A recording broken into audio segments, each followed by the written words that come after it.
Good morning everybody, and welcome back to my channel, and welcome back to a brand new video in a brand new country. So for those of you that are new here, me and my dog Marley have been traveling around for 100 days in Scotland in our motorhome Bob, and we have just arrived this morning in Northern Ireland. So we've arrived in Larne, and the ferry port actually is literally just behind me. We've not long since been off the ferry, and we got the ferry from Craigryan, which is just a couple of miles outside Stranraer in Scotland. Had a really good crossing, actually, really nice. I think it was about 2 hours the crossing over, and we've arrived in Larne, and we're just having a cuppa, and then we're going to drive down south to Belfast, where we'll spend our first few days in Ireland in Belfast, before driving back up here, up the north east coast, and we're going to follow the east coast all the way round to the northern tip of Ireland, and then just follow it all the way round.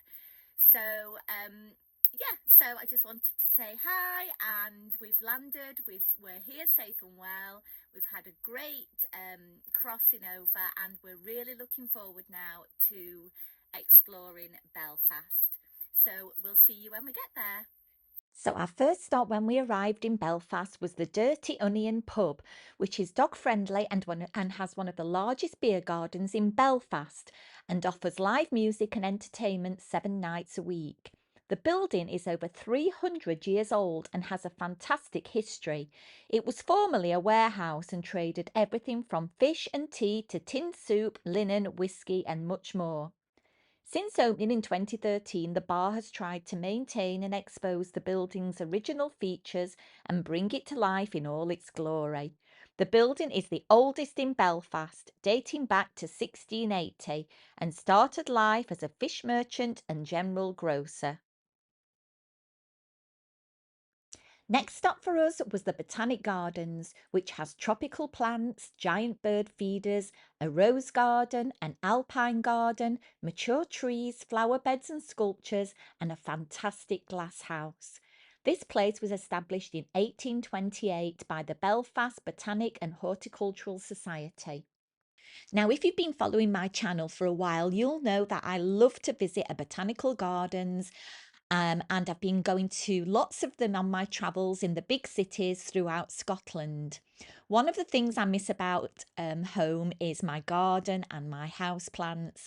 And I just love being amongst nature. So I always try to visit the botanical gardens wherever I go. And I especially love a big glass house. This was the tropical house that we visited, and it was incredibly warm in here. It was really warm. We couldn't stay in for more than a few minutes because poor Marley, bless him, he's got a fur coat on, and it was incredibly hot and humid.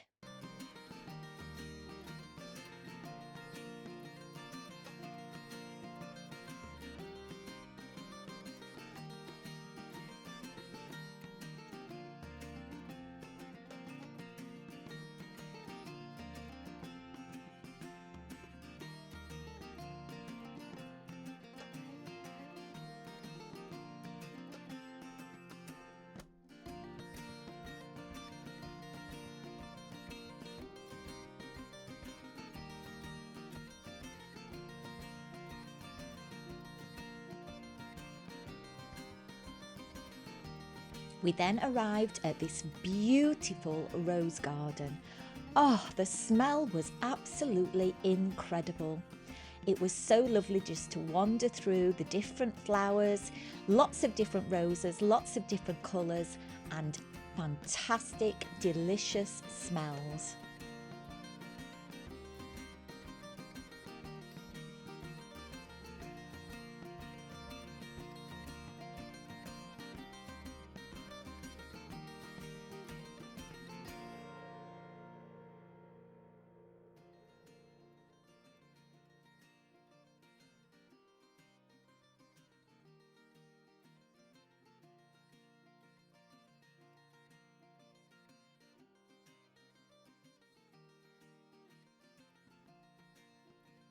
We then spent time exploring the fantastic Palm House, which dates back to the 1830s.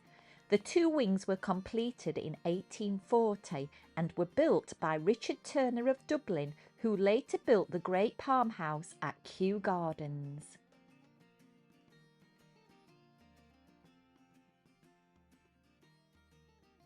Now, as I'm travelling around Ireland, I'm naturally visiting places with an incredibly deep history. It's impossible to explore this island without coming across references to the Troubles, which shaped and separated communities here for 3 decades. Many of these landmarks hold different meanings depending on who you ask, whether Protestant or Catholic, Unionist or Nationalist. I just want to be really clear, I'm not here to take sides or make any political statements. I'm simply sharing the places I come across and what I learn along the way, with respect for all the stories and all of the people connected to them.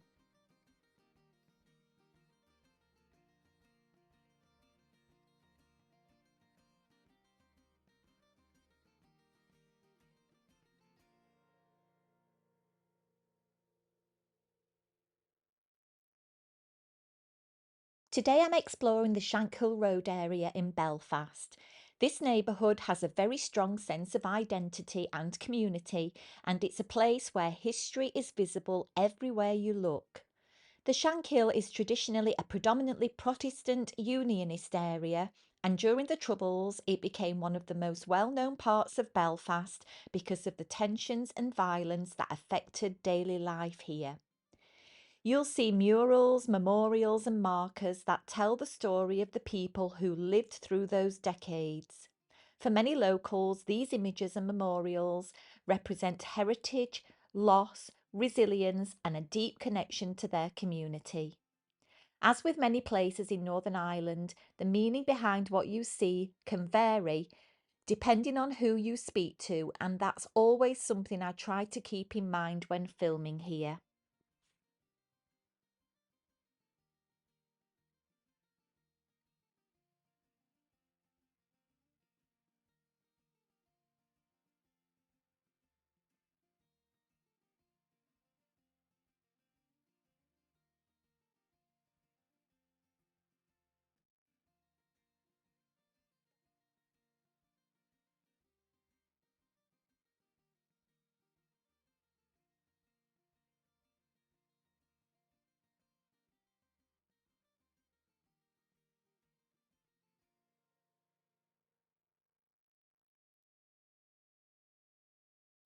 Next we visit Crumlin Road Gaol, one of the most famous and historically significant prisons on the island of Ireland. It opened in the mid-1800s and for over 150 years it held thousands of men, women and even children. The jail witnessed everything from Victorian era punishments to escape attempts, executions and political imprisonments. During the Troubles, this place became heavily associated with the conflict, with people from both sides of the community being held here. Walking through it now, it's hard not to feel the weight of what happened within these walls.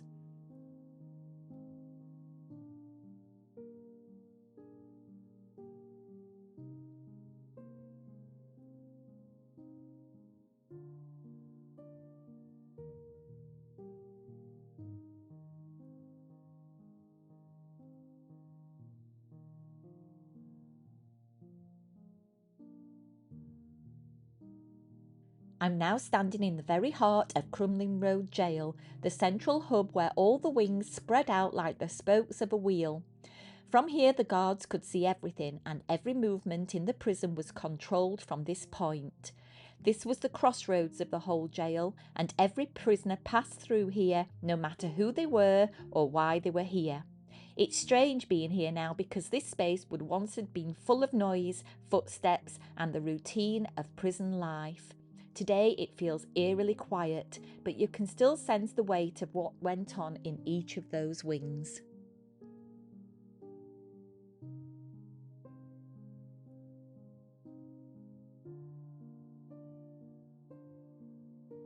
I'm now heading into the tunnel that links Crumlin Road Gaol to the old courthouse across the road. Thousands of prisoners walk to this exact route on their way to trial. It's a narrow, echoey passage, cold, damp, and cut off from the outside world. Walking through it today, you can imagine the mix of fear, uncertainty, and tension people must have felt as they made this journey. No matter what community they came from or what they were accused of, everyone used this same tunnel. And here is the courthouse across the road. This is one of the most atmospheric parts of the visit, and it really connects the prison to the wider story of justice and sometimes injustice during its long history.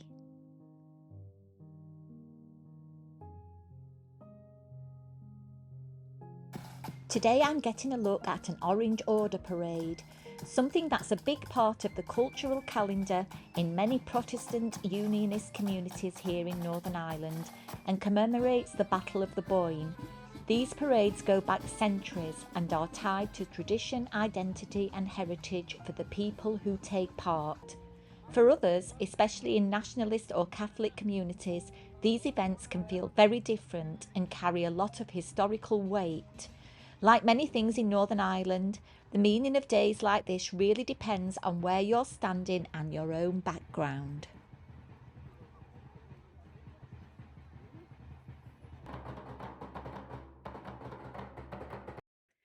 Marley soon got bored of the parade and decided to have a little snooze under the shade of the tree.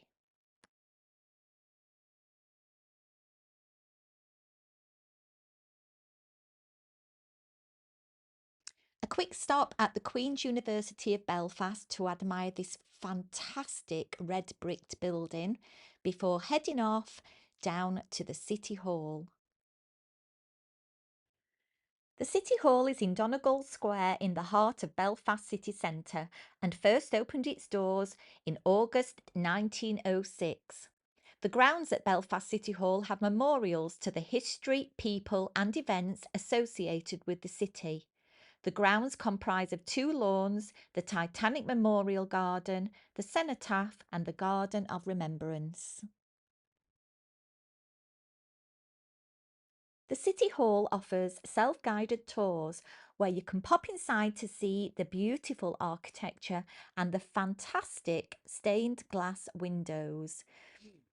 This is free to pop in and have a little look at these, but the City Hall also offers a public tour which lasts for about an hour, but you have to register and pay for this, and it's £6 for adults, and under 18s are free to join the tour.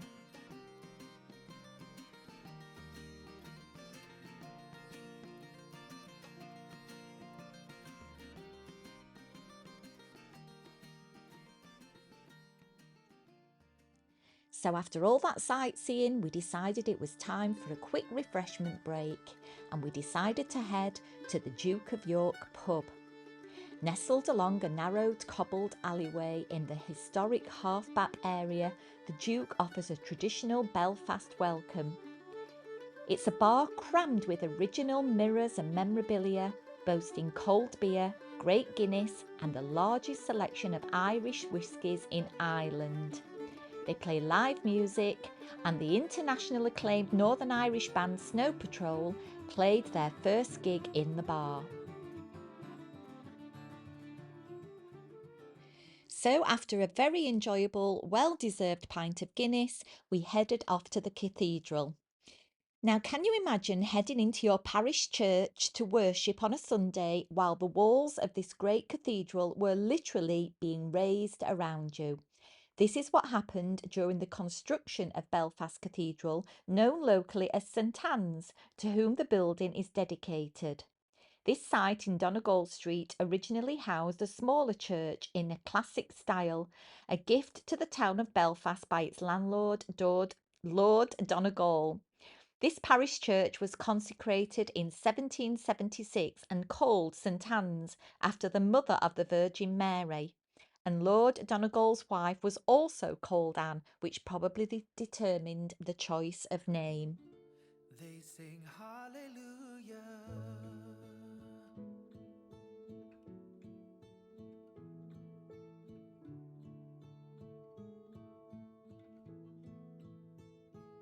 I can see though my eyes On my bucket list for Belfast was a visit to the Titanic Experience, which is an immersive visitor attraction dedicated to the story of the RMS Titanic, one of history's most famous ships. Situated in the Titanic Quarter, the experience is built on the site of the former Harland and Wolff shipyard, where the Titanic was actually constructed. The building itself is very striking, designed to resemble an iceberg, with a modern facade that reflects the maritime heritage of the Titanic. The experience features 9 interactive galleries that take visitors through the entire Titanic story, from her conception and construction to her launch and tragic sinking.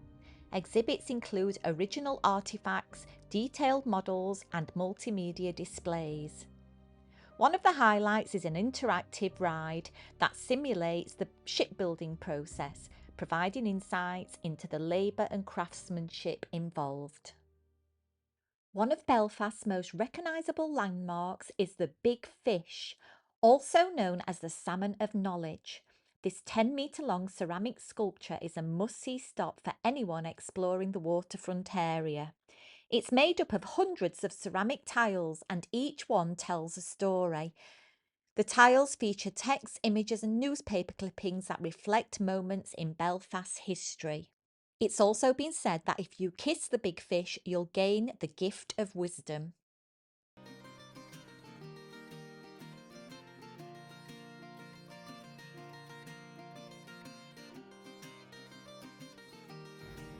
So for the entire duration of our visit to Belfast over the few days that we were there, we actually stayed in our motorhome Bob about 6 miles outside of the city in a place called Hazelbank Park.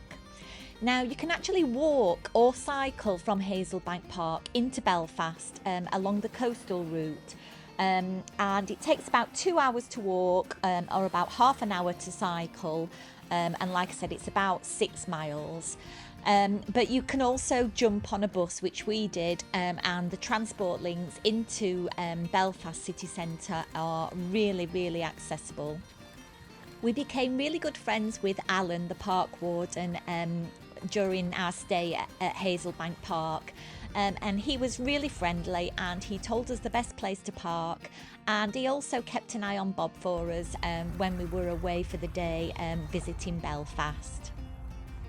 So in the heart of the park you will find the King's Coronation Garden, which was officially opened by His Majesty King Charles III and Queen Camilla on the 24th of May 2023. So right in the centre of the King's Coronation Garden is the 3-floor pavilion, which is topped with a crown, and it welcomes its guests with a musical performance of dancing topiary and spinning conical trees every 15 minutes. And this actually scared the life out of me when I first saw it, because I wasn't expecting it to happen. All of a sudden the trees started spinning around and music was coming out of nowhere, and bushes were jumping up and down, and yeah, it was quite a spectacular sight, really.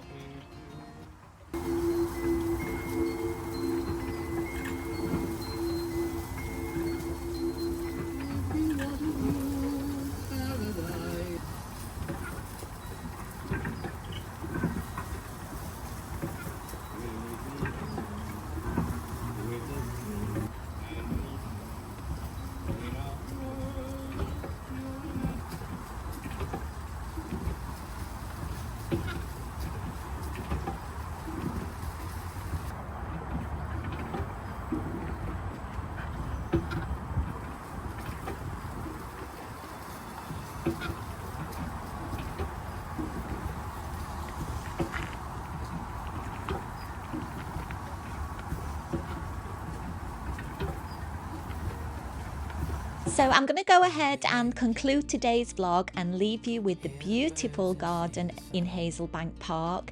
Thank you so much for watching. I hope you enjoyed our trip to Belfast, and we will see you all very soon on our next adventure. We know what we have. let's hold on tight. Found what we're looking for in life. Call us crazy, but things are finally right. With you and I, the future